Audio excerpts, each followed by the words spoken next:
नमस्कार. Manifest with Vrushali या माझ्या चॅनलमध्ये तुमच्या सर्वांचं मनपूर्वक स्वागत. मागच्या व्हिडिओमध्ये आपण पाहिलं की ईएफटी ही का महत्वाची आहे आणि आज आपण पाहणार आहोत की ईएफटी मध्ये जे काही पॉइंट्स आहेत तर त्यांना मेरिडियन पॉइंट्स म्हणतात. तर ते कोणते कोणते आहेत ते आपण आज पाहणार आहोत. जसं आपल्या शरीरामध्ये रक्तवाहिन्या असतात तसंच एनर्जी फ्लो सुद्धा असतात.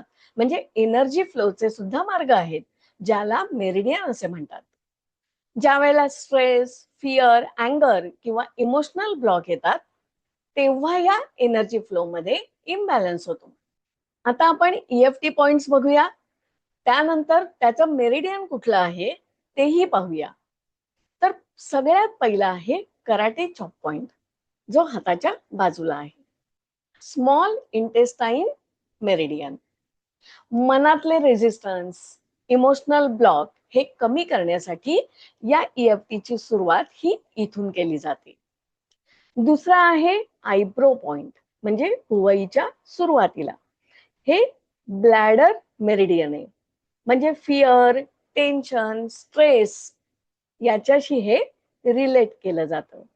आता साइड ऑफ आय, डोळ्यांच्या बाजूला, हे गॉल ब्लॅडर मेरिडियन आहे.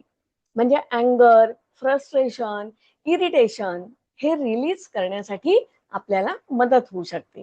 अंडर आय, डोळ्यांच्या खाली, stomach meridian, anxiety, nervous feeling किंवा पोटात गोळा येणं याच्याशी हे जोडलं जातं.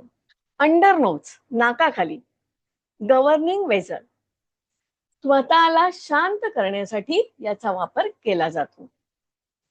चिन पॉइंट, हनुवटीच्या जवळ किंवा ओठांच्या खाली, हनुवटीवर. सेंट्रल वेझल म्हणजे कन्सेप्शन वेझल.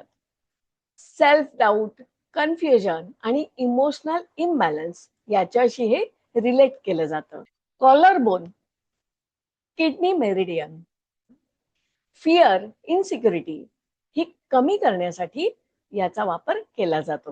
अंडर आर्म पॉइंट्स, हे दोन्ही स्प्लीन मेरिडियन आहे. म्हणजे ओव्हर थिंकिंग, इमोशनल हेवीनेस हे रिलीज करण्यासाठी याचा वापर केला जातो. टॉप ऑफ द हेड, डोक्याच्या वरती, अनेक मेरिडियनचा मीटिंग पॉइंट म्हणून मानला जातो.